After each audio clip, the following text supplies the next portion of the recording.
Yo guys, Moonbane207 here, back again with another video, and today I am going to do a reaction video because I honestly have nothing better to do. So get ready. We're going to be watching something from My Story, My Story Animated, and it's just bad. It's about bad videos about weird people telling weird stories, and it's just dumb. And hey, it fits this channel perfectly.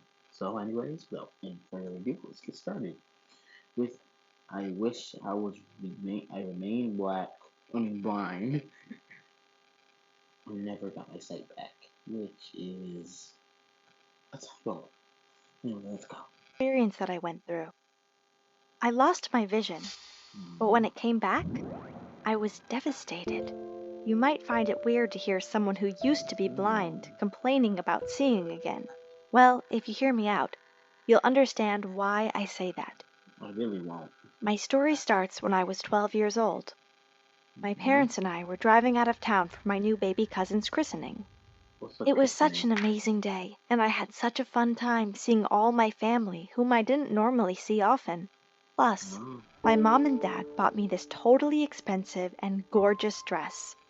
It was all purple, with sequins and sparkles, and it was super soft. I was really in love with it. The day was great and everyone was happy, but during the party after the christening, I went to find my mom and dad, and oh my God, they were standing outside and shouting at one another. It was so awkward and I felt so confused. Why were they fighting? I didn't want them to know I had seen them. So I ran away and hung around with my aunt and uncle for the rest of the day. When it was time to leave, my parents came and found me. They were both smiling, and it seemed like whatever was going on between them before was now over. I felt so relieved that everything was okay again. Then it happened.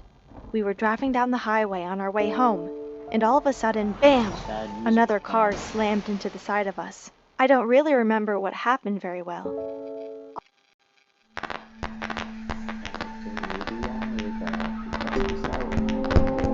All I remember is that suddenly, my world went black. Apparently, another driver had merged into our lane without checking his mirrors and caused the accident. My parents and my doctor later told me I ended up in a coma for 2 weeks after the crash. Not that I remembered those weeks. When I finally did wake up, everything was still black. It was so strange. I kept blinking, but nothing appeared. It was like my eyes were staying closed even when they were wide open. I panicked and screamed. The doctors had to sedate me to get me to calm down. Eventually, after a lot of crying and confusion, I was ready to hear what was going on. The doctor told me that I had suffered a blow to my head, which had caused damage to my optic nerve, and meant I would have problems with my vision. Even then, they didn't expect me to totally lose my sight, but I did. My parents were devastated. I was devastated. It really, really sucked. Adjusting to my new world was hard. The world around me seemed the same in every way. I could still hear people talking. I could feel the bed I was sitting on. I could taste the jello I was given. No way. But I saw none of it. All I saw was black. It was like the night sky was covering me all the time, except there were no stars. It was really scary at first. I had always been afraid of the dark as a child, and now darkness was my entire world. There was no nightlight I could turn on. When I left the house, I could feel the sunlight on my skin, but I couldn't see it anymore. I was sad for a really long time about it. I think it was worse for me than people who were born blind, because I knew what I was missing out on. At night, I would dream that I could see again. I would see all the beautiful flowers in the garden in their different colors. Red, blue, purple. I would see the bright blue sky. I'd be able to put on a new dress and admire it without having to ask my mom what color it was. My life changed in other ways, too. I was sent away from my school to somewhere else, somewhere that had teachers with special training and extra equipment to help me learn. I was taught this funny way of reading with my fingers. Mrs. Ebsen called it Braille, but really it was just bumps on a piece of plastic that meant different letters. The only upside to everything was that my parents finally let me get a dog. It was a specially trained golden retriever. who could help me move around outside the house without my parents. Not That's that they would let me do that very often. I named him Riley, and I never went anywhere without him. I spent the next 4 years trying to make the most of my life. I'd never have to think about it before, but it turned out that being blind didn't totally hold me back much. Once I got the hang of Braille and began using Riley to get around outside, I started to get back to enjoying my life again. I made new friends at my new school, and life seemed kinda normal, at least, as normal as it could be. Then everything changed again. My doctor told my parents they could try some experimental new surgery that might restore my eyesight. That's how you know this is a bunch of cat. Experimental. That one word. That's how you know this is all a whole bunch of cat. Whole bunch of cat. Man. Couldn't believe it. After 4 years, I'd gotten used to not seeing, but that didn't mean I wouldn't take my sight back in a heartbeat. So I told my parents I wanted to try it, and they agreed. They wanted to do anything to help me. A few months later, I was back in the hospital and ready for surgery. It was super scary. I was worried the entire time that I hadn't done the right thing. What if something went wrong? What if I got my hopes up and it was all for nothing? My mind was racing with terrible thoughts, but I tried to ignore them. I went under. Best case scenario, get your sight back. Worst case scenario, you stay blind, which you said you're used to. So there's really no downside. And then all of a sudden,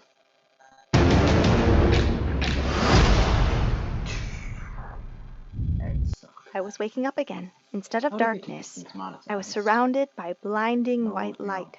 At first, it was almost too much. I was so overwhelmed that I threw my hands over my eyes to try to block it out. It was giving me a headache. Everything was so bright now. My parents were worried about my reaction, but the doctor gave me an eye mask and said it was normal for things to be too much at first. So they took me home and sat me in the living room, where I tried to take the mask off.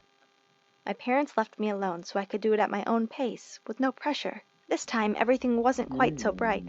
My parents had drawn the curtains and left the lights off to give me time to adjust. All I could see were shadows at first in the dim light, but slowly everything began to take shape. I could see the fireplace in my living room for the first time in years. Hooray. I cried with happiness. I couldn't help it. The surgery had worked. I had never been so overjoyed in my entire life. But as I calmed down a little, I noticed something. The living room was practically empty. All of my mom's antique collectibles that she'd kept on the mantel above the fireplace were gone. The paintings on the wall were missing too. Feeling confused, I turned my head from left to right, trying to figure out what the hell was going on. Then it hit me. They must have sold them. They must have sold things to pay for my surgery. I went into the kitchen to find them and asked them what had happened. But when I got there, I didn't think that they were my parents. I didn't recognize them at all. My mom was thin as a rake, and my dad's eyes were black underneath from tiredness. Just how hard they had worked themselves. All for my sake? They told me that it wasn't just the surgery that was expensive. The tuition for my new school had cost them a lot, and so had my constant doctor's appointments. They had to buy books in Braille for me, and the Seeing Eye Dog was pricey too. They had taken out a loan to cover my surgery, and would be working long hours and double shifts to pay for it. I wanted to cry again, but not from happiness this time, from guilt. Well, let me get this straight.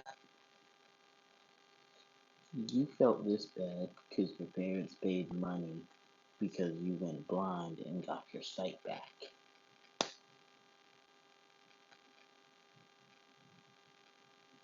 Ever heard of the word ungrateful? Well, maybe that's not the word. I mean, come on, just appreciate it. You can see again. You have cost money. Everything costs money. So one thing that's free in this world, it's breathing. But, whatever. Continue. I couldn't believe I had caused my parents so much pain. So I decided right then and there that I would make it up to them. I resolved to get my own part-time Saturday job as soon as my sight settled. And that's exactly what I did. The local grocery store interviewed me, and I was due for my first shift last Saturday. At first I didn't realize it because I was talking too much. But your voice is really annoying. But when I turned up, they told me I wasn't going to be able to start. Apparently, my dad had called and told them he'd forbidden me from working there. I was more confused than ever before. Why would he do that when it meant I could help with our family's money problems? When I got home, I confronted my dad about it, and instead of being angry, he started crying. I couldn't believe it. I'd never seen my dad actually cry before. He confessed to me that on the day of the accident, he'd had one drink, a whiskey and a Coke, after his argument with my mom. He blamed himself for the accident all these years.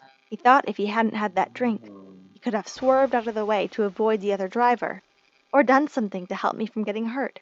I couldn't believe he'd had these feelings all these years. I hugged him close and told him that it wasn't his fault at all. It was an accident, and accidents happen. The other driver was deemed at fault by the police. And even if it was his fault, I'd forgive him because we're family. He calmed down a little after that and finally agreed to let me work and help pay off the loan. It all worked out for the best, really. I enjoyed working in the grocery store and speaking to new people every day, and the little extra.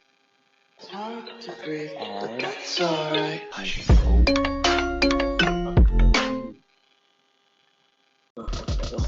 A lot of men in particular refuse to use a blow dryer, or even refuse to use products. Extra income meant my mom and dad could both take Sundays off. So Sunday became family day, and we spent it together every week to remind ourselves how lucky we are to have one another. Looking back at things now made me realize how lucky I am for having a family that supported me throughout that phase of my life. And to be honest, I can't say that I wish things took a different direction because I owe my new self to this incident. I became a stronger person and stopped taking things for granted as I used to in the past. But isn't the title I wish I never got it back? So now you appreciate it? Make up your mind, women. I also learned to appreciate the small things in life, as sometimes they make all the difference. I guess that sometimes we only realize the worth of what we have the moment we lose it. That's why my parents and I decided to start a foundation for blind people. Its aim is taking care of the needs of blind people and their parents.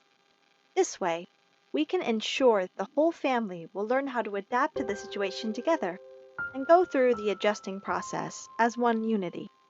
At the end of the day, a family should stick together no matter what and work together to solve any problems, as we did. So this is where you Thanks for listening to my story. What did you think of it? It was terrible. I think I'm obligated to put their link in the description, even though I really don't want to. So I might forget. I just realized I don't have a face cam, so you didn't see me wink. That was a wink. Anyways, this was something. Make sure to leave a like and a comment, and please subscribe, because YouTube Studio tells me most of y'all ain't subscribed to me, and that hurts my feelings. It really hurts my feelings. Anyways, have a good day, and, well, see you later, my dragons.